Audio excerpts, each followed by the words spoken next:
Hello viewers, আসসালামু আলাইকুম। Welcome back to my channel Arishan lifestyle. তো কেমন আছেন সবাই? আশা করি ভালো আছেন। তো এই তো আমার বাচ্চারা আর আরিশা বুড়িকে নিয়ে খেলাধুলা করছে। তো এটা হচ্ছে আমাদের বাসার একটা বাবু। তো এই তো কিছুক্ষণ পর আমার হাজব্যান্ড হচ্ছে বাহির থেকে ইফতারি নিয়ে আসছে। তো আজকে আমি এখনও পর্যন্ত রান্না করিনি। আজকে রান্না করতে করতে আসরের পরে রান্না করেছিলাম। তো এই তো এখানে আনা হয়েছে একটা তরমুজ। তো কালকে তরমুজটা সাদা ছিল বলে আজকে একদম কেটে দেখে এনেছে। তো আর ইফতারি আনা হয়েছে, এখানে আনা হয়েছে হচ্ছে জিলাপি, নান রুটি আর হচ্ছে চিকেন চাপ। আর এই তো আমি আজকে কাটাকাটি পুরোপুরি কমপ্লিট না করেই আজকে রান্না বসিয়ে দিয়েছি, কারণ আমার শরীরটা তেমন একটা ভালো ছিল না।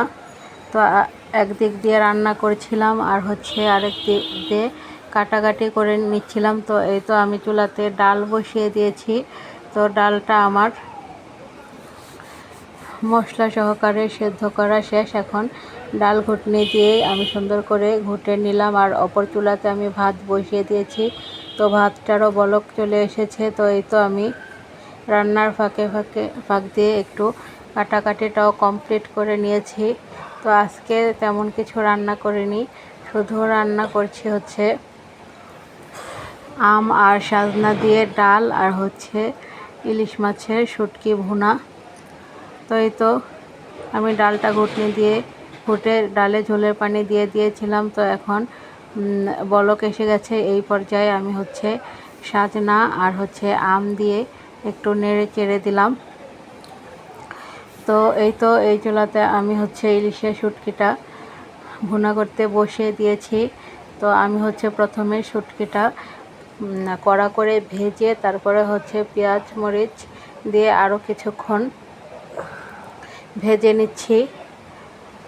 তো এই তো ভেজে নেওয়ার পর আমি মরিচ, হলুদ, লবণ এগুলো দিয়ে আর একটু পানি দিয়ে এখন মশলাটা পেঁয়াজগুলো সুন্দর করে কষিয়ে নিচ্ছি। আর এই তো আমার ডালটাও রান্না করা শেষ, এখন বাঘার দিয়ে নেব। তো এই তো শুটকিটা আমার কষানো শেষ, এখন হচ্ছে আমি ঝোলের পানি দিয়ে দেব। তো আমি কিন্তু একদম পেঁয়াজগুলো ভাজা ভাজা করে কষিয়ে নিয়েছি। আর এদিকে ডালে বাঘার দেওয়ার জন্য আমি হচ্ছে পেঁয়াজ রসুনগুলো ভেজে নিচ্ছি। আর এখানে শুটকি ভুনাতে পানি দিয়ে দিয়েছি, ঝোলের পানি দিয়ে দিয়েছি। আর হচ্ছে আমি দুধ গরম করে নিচ্ছি। তো এই তো আমার রান্না বান্না কমপ্লিট।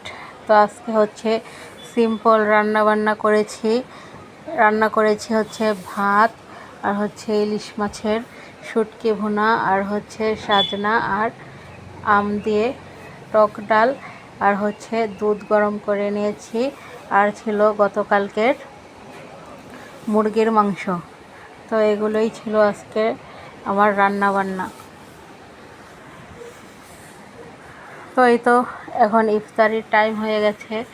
তো আমার হাজব্যান্ড ইফতারি বানিয়ে নিচ্ছে। তো আমিও সব কাগজ থেকে খুলে প্লেটে ঢেলে নিয়েছি। তো ভালো থাকেন সবাই। ব্লগটি আজকে আমি এখানে শেষ করে দিচ্ছি। Bye bye. আসসালামু আলাইকুম। আল্লাহ হাফিজ।